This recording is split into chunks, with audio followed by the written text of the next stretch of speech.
Chapter 21. Maximilian Blackstone entered Rossini's office as a man in control of his environment, but not in control of his sexual life. When Rossini bargained with Max, he appeared to have won that battle and came out on top. When he gave Max his bill, Max's dark eyebrow raised. His eyes shot to Rossini. Then Max nodded in acceptance, and Rossini exhaled. He hoped Max would pay any sum he asked just to be near Kelly. And Max did. It was an unheard of amount for one night with her. Sitting patiently waiting for her was something Max didn't do well. He needed a drink, and called for a barmaid to bring it to the room. His nerves had gotten the best of him. He wanted to walk out of the room, but his body wouldn't let him.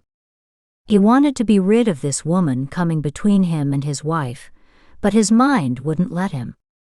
He wanted to find Alex, but instead he sat waiting for another woman to ease his torment. A knock came to the door. It was the waiter. He opened the door. "Leave the bottle on the table." "Yes, sir." The waiter handed Max the bill and stepped back as Max signed it. The waiter glanced down on his way out of the room and turned, "Thank you, sir." It was the generous tip that got the waiter's attention. Money always did, and Max didn't mind spending it on the things he enjoyed and the people he loved. He had spent enough of his own money on his brother. Max walked to the window and pulled the heavy hunter green velvet drapes to the side to get a look out the window. There he saw Jonas sitting under a tree, watching up at the sky. He would have a talk with him after his session with Kelly. Maybe Jonas shouldn't wait to be paid all his money. Maybe he should go back to San Francisco and be with his family. That's what both of them needed. Their families. Sitting in the wingback chair with his back to the door and facing a facade of a fireplace, the door opened and in walked Kelly. She didn't see him sitting in the dim-lit room, and she took off her coat and threw it on a bench in front of the bed. The room large, even with all the racks and tables. It was the only room in the left wing of the mansion, and was more like a small apartment with 2 baths and showers, and entrance to a patio. It was called the Emperor's Room. It had every amenity and convenience imagined. The room sported gold inlay on the black lacquer bed, high arches and a domed ceiling, and the floors carpet and marbled tile. The walls heavily insulated, where sounds of moans and groans from lashes of whips were kept locked inside the room. He uncrossed his long legs, shifted, and leaned to the left, and she saw him out of the corner of her eye.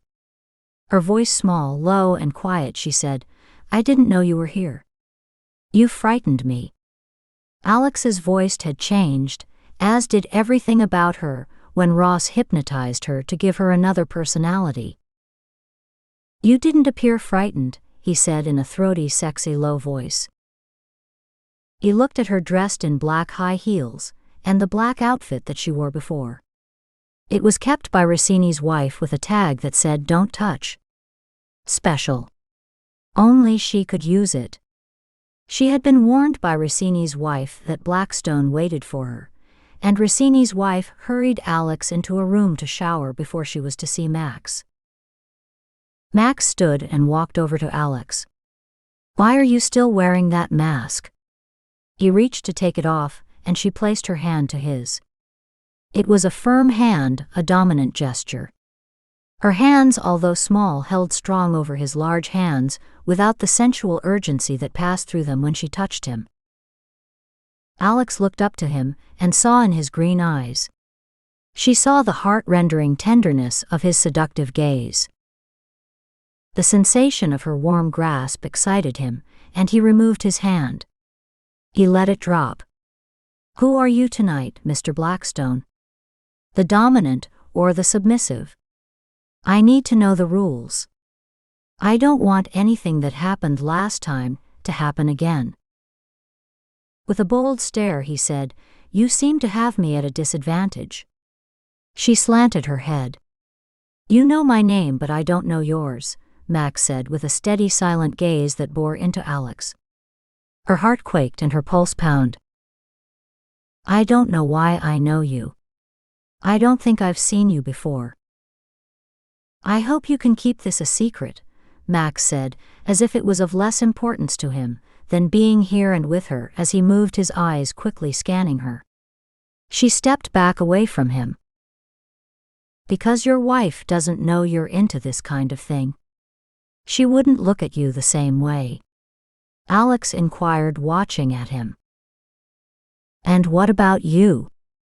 Are you married, and does your husband know that you're entertaining men? She raised her hand to slap Max, and he caught it in midair. It's only you, Alex said as her voice broke. His appeal was disturbing to her.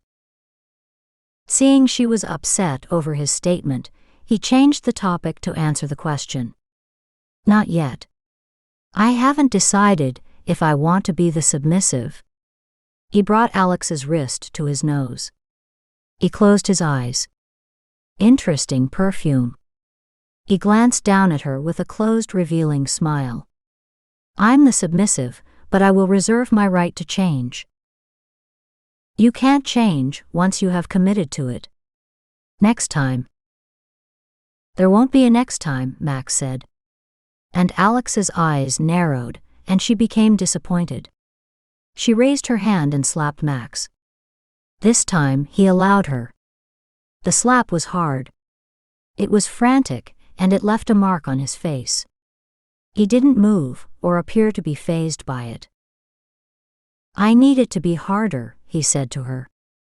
She stood back as if she was walking away, and turned, giving him a backhand slap across his face. It jarred him, but it wasn't strong enough. Harder, he said, looking at her with a fatigued grin. She was attracted to this man mentally and sexually, and she didn't want this to be the last time she saw him. So she slapped him again. And this time a chill rose on his back and arms, and he felt it down to his groin. A burst of erotic sensation coursed through him, and Alex's passion mounted. They stared at each other with eagerness and excitement. She knew she had him, and he wouldn't go anywhere. He would be there next time, when she had time for him. But she would make time, because she was caught up in her emotions, and she longed for him to be inside of her. What's your safe word? The last time, he didn't need a safe word, but this time he would, and he answered immediately. My safe word is black. As in Blackstone, Alex said, smiling, and Max raised an eyebrow. Take off your clothes. He turned to go into the restroom. No, undress in front of me.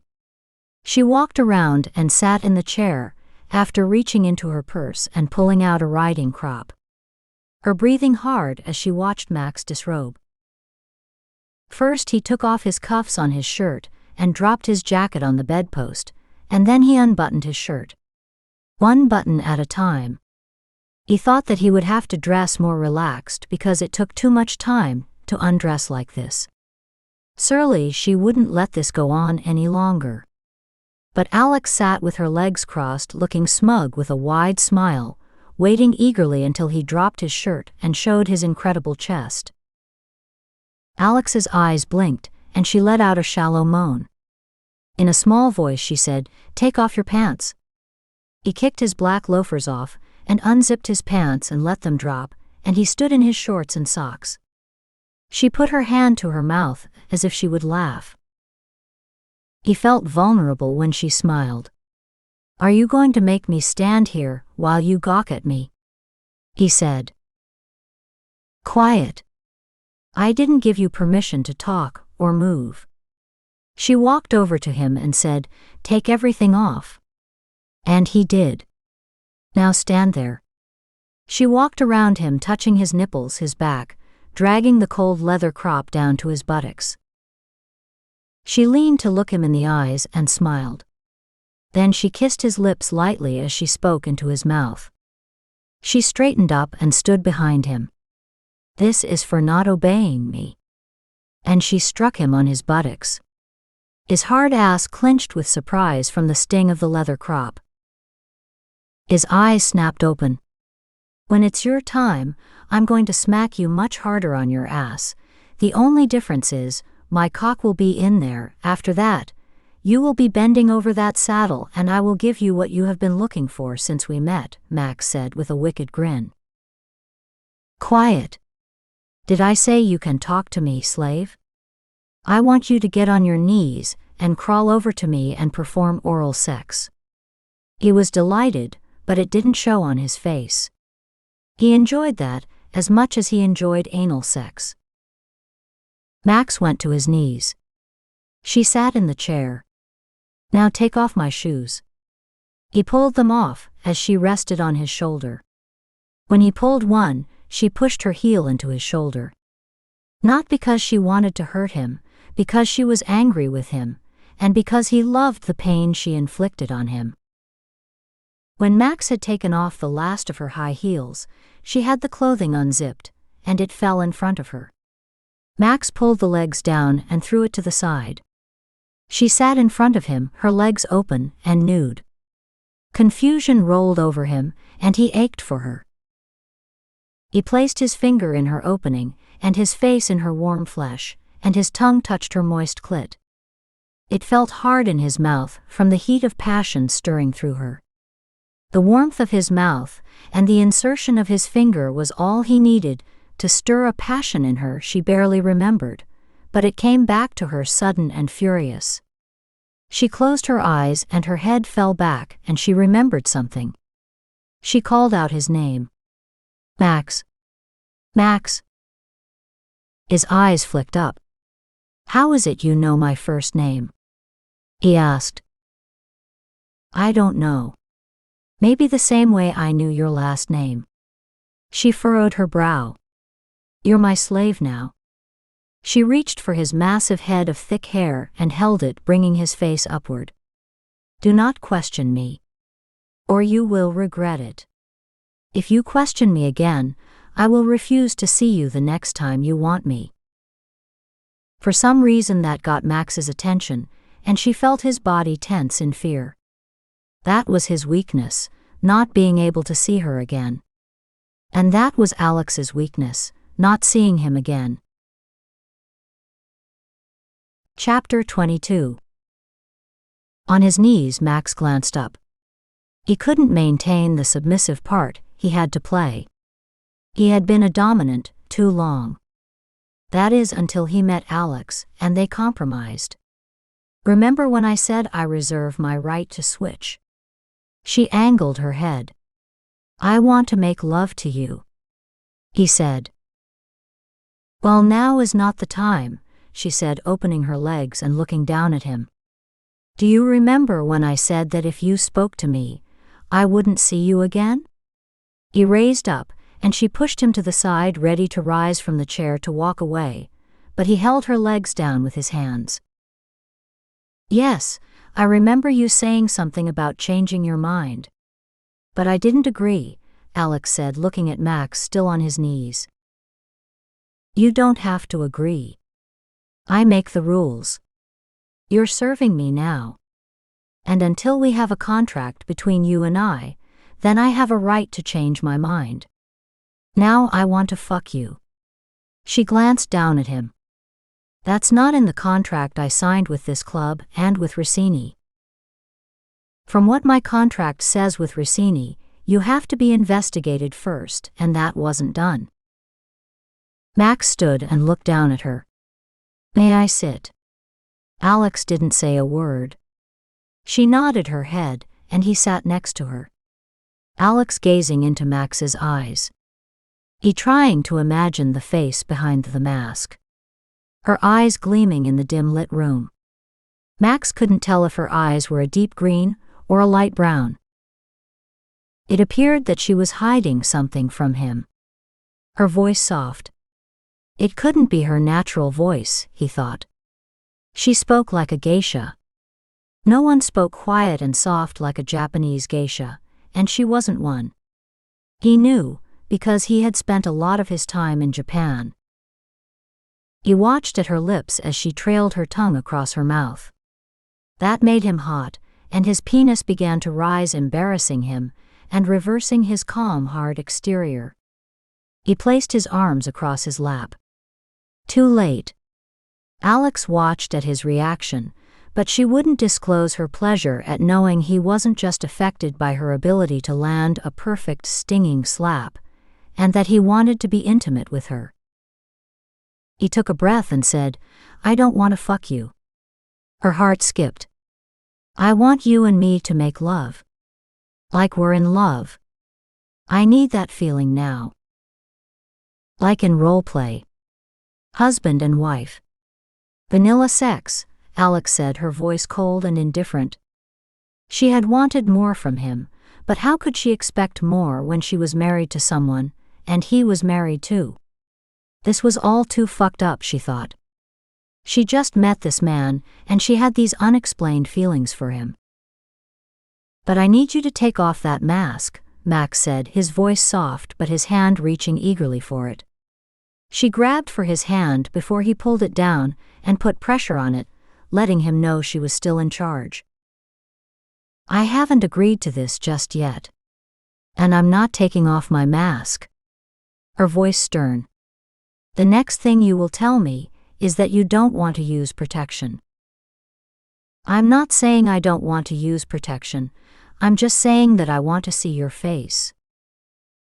I can't take off this mask and I can't have sex with you. When we are intimate last time, it got too weird." "It was weird for me too, if that makes you feel better." She just looked at Max. "What if I turn off the lights? Then will you agree to take off that damn mask?" Alex glanced at Max, trying to decide. What was there to decide? She wanted to be with him in this manner, from the time she met him. What will she tell Ross this time? That she got lost. She could, but would he believe her? She knew deep down inside that she shouldn't be with Ross. She felt nothing for him. She was a woman of great feelings, and to be with a man that made her cold was something that was strange to her. From what she felt of herself, she wasn't with him for the money. But what was it? What was it that kept her tethered to him? Heaven knows it wasn't the sex. Max had been talking, but she didn't hear him until he said, "I want to feel your face next to mine. I want to sleep with you. Be with you all night." She felt something warm on the side of her face, and she glanced down, and it was Max's hand caressing and playing with her hair. Now that threw her for a loop. She didn't expect him to say he wanted to be with her all night. "This is not your hair, is it? I want you to take that wig off your head and let me touch your hair.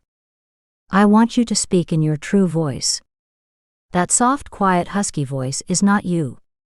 I want to know the real you." "You want too much. You have blurred the lines between our relationships," Alex said. "So you agree that we do have a relationship. But we can't have a relationship. You're married and I'm married." Max turned his head away. The pleasure he had with this woman surpassed anything he had before, and he needed one day with her or one night, and then he would decide if she was worth ruining his home for. He had to be sure. This was a big decision. This decision would make or break him, and he had to be sure. This emotional thing he has with this woman is like the companies he ran. He had instincts about his business ventures, and they served him well. He had to know if they were worth his time and his life to invest in them.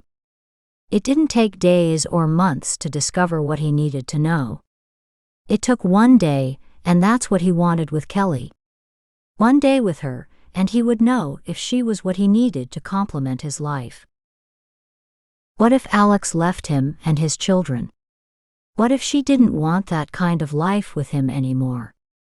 What if something happened to her that he couldn't control? He could understand her wanting to leave. He wasn't an ideal husband with all his sexual problems, but he needed a mother for his young children. Max was a man that planned ahead. Not hours and days, but years. He loved Alex, and if for some reason he couldn't find her, he had to be practical. It had been 2 weeks since he last saw Alex. He didn't know if she left on her own accord, and there was no ransom note. No phone calls.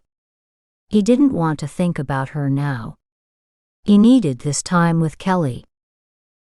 In Max's mind, Kelly had filled the void that Alex had left in his mind and body. Just this one time. But you have to turn off the lights, and you can't try to find out who I am. But that's not fair. You know who I am, but I don't know who you are. That's the only way I'll agree. If you don't agree, then I have to leave and I'll never see you again, she said, watching at Max for his decision. He took her by the hand and picked her up in his arms and placed her gently on the bed. He lay next to her and reached and picked up a remote and hit a button, and the lights dimmed and then fade to black. She lay on the side of him and heard his breath hitch. She lay aware of his strength and warmth surrounding her. And at that moment, Alex took off her mask and then her wig. She turned to him in the dark of the room, and a wave of long hair fell across his chest. He placed his hand near her mouth as a blind man would. He tried getting a definition of her face, but she took his hand and placed it on her breast. Alex lay on her back, and he leaned over her, kissing her. His mouth covering hers, not with strength but with a quiet softness. His tongue moving through her lips, and she sucking his tongue. Then they traded, and he was sucking her tongue, and their kisses were tight and hard, and then she bit his tongue. He didn't respond. Yet. He leaned over her, smiling. You're not playing fair. All's fair in love, she said, as he leaned in to kiss her nipples. And she grabbing a fistful of his hair. She arched her back to raise her breast to him. His mouth surrounded one breast, his hand the other, and he quietly and eagerly sucked them hard, and yet she didn't protest. She turned to let him have a go at the other, and he greedily placed her nipple in his mouth. The harder he sucked her nipples, the more aroused she became. Her body thrashed around on the bed. He placed his hand between her legs to calm her, and to find her soft opening, where he inserted his finger. She was wet and warm, and with his fingers he felt all in her. He felt all of her need. The quiver of her insides. He felt her body ached for his touch, and he responded in kind with his hardness. All her warmth and need for him was demonstrated in that one move he made with his finger. He could feel her heartbeat, and it beat for him. No one else. And he calmed. His mouth trailed down to her hips as he kissed her navel. She raised her hips, and he felt them gyrating on his chest. She wanted him badly, and he knew it. He needed her worse than she needed him, he thought. He had spent too much time working and too much time fucking Alex, but not enough time making love to her. These thoughts crept into his mind, but he knew how to block them out. For the first time, he realized that he didn't need the bondage stuff to make him satisfied. But then look how he had discovered this. Not with Alex, but with someone who reminded him of her. She opened her legs, and Max knew she wanted him to kiss her there. He would. He moved down her body, savoring her stomach and hips. Placing kisses as he descended down to her opening, and listening to the moan of ecstasy slip through her lips, and her hand tighten on his hair. She felt the warmth of his lips, and the sucking motion, and his finger entering her and pulling out. And when he had her ready, he eased up to her face and kissed her mouth, and he said, I want to feel the inside of you when you come. Alex reached for his penis and placed it on her opening. He had placed the latex on as he was making love to her. She felt relieved. There would be no admissions of being pregnant to Ross or Max. No secret babies in her relationship with Ross or Max. Because now she had a relationship she wanted, but did not need. When he entered Alex, the stress drained from him because she was warm, she was pleasurable, she was familiar, and she was what he desired. His lips settled over hers, and he gave her a heated kiss. She could feel the heat of his body devour hers. She yielded to his body. She yielded to his electrifying hardness, and his passion grew stronger for her. His body moved into hers, meeting her, and pulling away from her like a tide coming to shore, and then out to sea again. He moved slow and easy inside her. He enjoyed her, as her hips reached up to meet his, and then fall back into an easy rhythm of their bodies. With each movement he thought of the woman below him, but his mind was on Alex. It wasn't because he was trying to substitute the woman with Alex, but because the warm, supple body of the woman, with the flawless skin beneath him, reminded him of Alex. Down to the smell of her skin. But he put that out of his mind. That was the last thing he thought, and the last place he imagined Alex would be, inside a BDSM club with him inside of her. As his mind swirled, and his body overheated, and his dick hardened more than it had ever been, he felt his orgasm coming. He whispered in Alex's ear. "Come with me, Kelly. Hold me around my neck, and pretend you love me and have an orgasm with me." She didn't have to pretend. She was in love with Mr. Maximilian Blackstone, and she didn't know how all this came about. But it was there, and she was ready to have a mind-blowing orgasm with this beautiful rich fucking man. Well, that made two of them, and they were a pair, she thought. "I'm coming, Max," she said as she whispered low. The thought of Alex's voice echoed into his ear.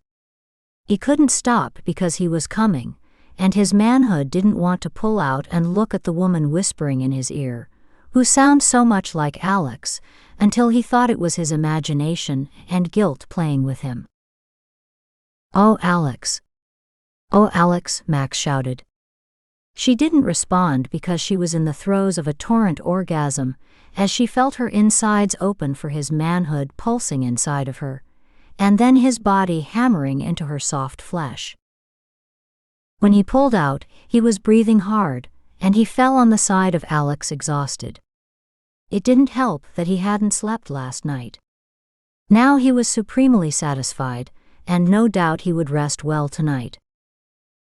He took off the latex, discarding it in the basket near the bed, before pulling Alex into his arms. She was quiet. The dark room made the silence greater. "Did I do something you didn't like? Did I satisfy you?" Max said, as he held her in his arms, and she lay her head across his muscular chest. "You called me Alex." "I'm sorry, but that's my wife's name. I won't do that again." "We can't do this again," she said. Max turned over and leaned over Alex. "But I need you. You can't leave me now. I think we were destined to be together. I don't know how I know, but I know." "And what do you want me to do? Leave my husband so we can have our time together?" "I can't do that. I can't live like that," Alex said. "But I can give you everything you've ever wanted," Max said. "Right now all I want is you, and you can't give me you because you're married. So you see, you can't give me anything I don't have, except you. My husband is rich. There are no material things you can give me that I don't have." "I can give you this life with me," Max said. "And what about your wife and your children? Are you willing to give me that time? The time you should be spending with them?" Silence filled the room once more. And Max held Alex to him. He didn't want her to go from him, and she couldn't be with him. "What has happened to Alex?" he questioned. And why is he feeling this way about this woman? Max is ready to abandon everything and everyone just to hold on to the feelings of the last 2 days with this woman. Max drew in a breath and said, "My wife left me. I think she left me for another man." Alex reached over and placed her hands to Max's face. "You're in pain. You don't want me. You want what you have with your wife." "And why are you here with me?" Max said. "Because I have nothing with my husband. I feel nothing for him." "Is it because he's not in this lifestyle and I am?" "No. It's more than that. I can't tell you now." "Does that mean you will see me again?" Alex paused and lay on her back with her head on Max's arm and said, "Yes, I will see you again. As long as you want. Until we get caught by my husband." Max heard only yes when his eyes closed, and he reached for Alex to make sure he had a hold on her before falling asleep. When Max fell asleep, Alex didn't. She had made a promise to Max she couldn't keep. After she was sure he was deep in sleep, she picked up her clothes, pulled her jeans and blouse and trench coat out of her knapsack, took a shower, put her wig and makeup on, dressed, leaned over Max and kissed him and walked out of the room. It was 10 o'clock when she hurried out of the back entrance of the bungalow, into the patio, into the garden, making her way to the street before stopping to call Brandon. "Brandon?" "Yes." "This is Kelly. You know the girl from the BDSM club. I have a fare for you to Long Island."